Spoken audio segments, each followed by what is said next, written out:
Happy resurrection டே, உயிர்த்தெழுதல் நாள் வாழ்த்துக்கள். எதற்காக இயேசு உயிர்த்தெழுந்தார்? Why did Jesus rise from the dead? First point, இயேசு கிறிஸ்து மனிதனாக பிறந்தார், மரித்தார்.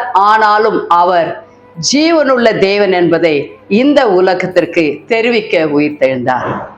அதனுடைய ரெஃபரன்ஸ் ரெவலேஷன் சாப்டர் 1:18, வெளிப்படுத்தின விசேஷம் 1ஆம் அதிகாரம் 18ஆம் வசனம். இரண்டாவது பாயிண்ட், செகண்ட் பாயிண்ட், எல்லாருடைய மரணத்திற்கு பிறகு ஒரு வாழ்வு உண்டு என்பதையும் நித்தியமாய் ஜீவிப்போம் வாழ்வோம் என்பதை மனுக்குலத்திற்கு தெரியப்படுத்த இயேசு உயிர்த்தெழுந்தார். ஜான் 11:25 and 26, யோவான் 11:25-26. தேர்ட் பாயிண்ட், மனிதர்கள் இந்த உலகத்தில் பிறக்கிறார்கள், மரிக்கிறார்கள். அவர்கள் சரீரம் மண்ணுக்கு திரும்புகிறது. ஆனால் ஆவியும் ஆத்துமாவும் எங்கே போகிறது என்று அநேகர் அறியாமல் இருக்கிறார்கள். ஃபோர்த் பாயிண்ட், மனிதர்கள் மரித்த பிறகு அவர்களுடைய ஆவி தன்னை உருவாக்கின சிருஷ்டிகராகிய பிதாவாகிய தேவனிடத்தில் போய் சேருகிறது. ஆத்துமா தனக்கு நியமிக்கப்பட்ட இடத்தில் போய் இளைப்பாறுகிறது. அதற்கான வசனம் பிரசங்கி 12:7, லூக்கா 16ஆம் அதிகாரம் 22-24 வரைக்கும், வெளிப்படுத்தின விசேஷம் 20:13-15 வரைக்கும். ஃபோர்த் பாயிண்ட், ஏன் ஆவி பிதாவினிடத்தில் போகிறது என்றால், மனிதனை மண்ணினாலே உருவாக்கின போது மனிதனின் நாசியில் அவருடைய ஆவியை ஊதினதினால் மனிதனுடைய ஆவி தன்னை தந்தவரிடத்தில் போய் சேருகிறது.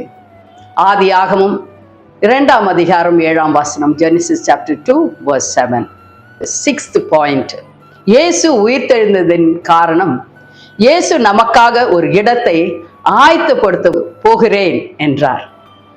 திரும்பவும் வந்து அவர் இருக்கும் இடத்திற்கு நம்மை அழைத்து கொண்டு போவேன் என்ற வார்த்தையை நிறைவேற்ற நாமும் அவரை போல உயிர்த்தெழுவோம் என்று மனிதர்கள் அறிந்து கொள்ள.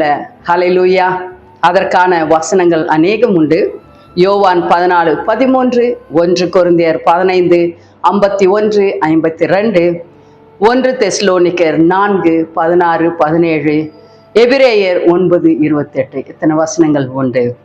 செவன்த் பாயிண்ட், எதற்காக மனிதர்களை உயிர்த்தெழச் செய்கிறார் என்றால், கிறிஸ்துவுக்குள் மரித்தவர்களுக்கு நியாய தீர்ப்பு உண்டு, கிறிஸ்துவுக்குள் மரிக்காதவர்களுக்கு ஆக்கினை தீர்ப்பு உண்டு.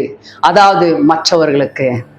யோவான் 5ஆம் அதிகாரம் 27-29 வரை, ஜான் சாப்டர் 5:27-29.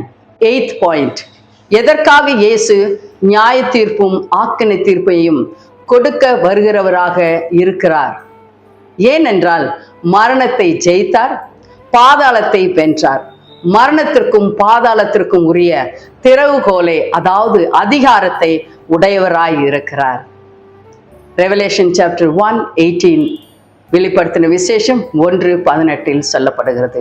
இந்த காரியங்கள் தான் இயேசு உயிர்த்தெழுந்ததின் காரணமாய் இருக்கிறது. பிறகு மனிதர்கள் உயிர்த்தெழ போகிற காரியங்களாய் இருக்கின்றன. இவைகள் நீங்கள் தெரிந்து கொண்டால் நலமாயிருக்கும். God bless you.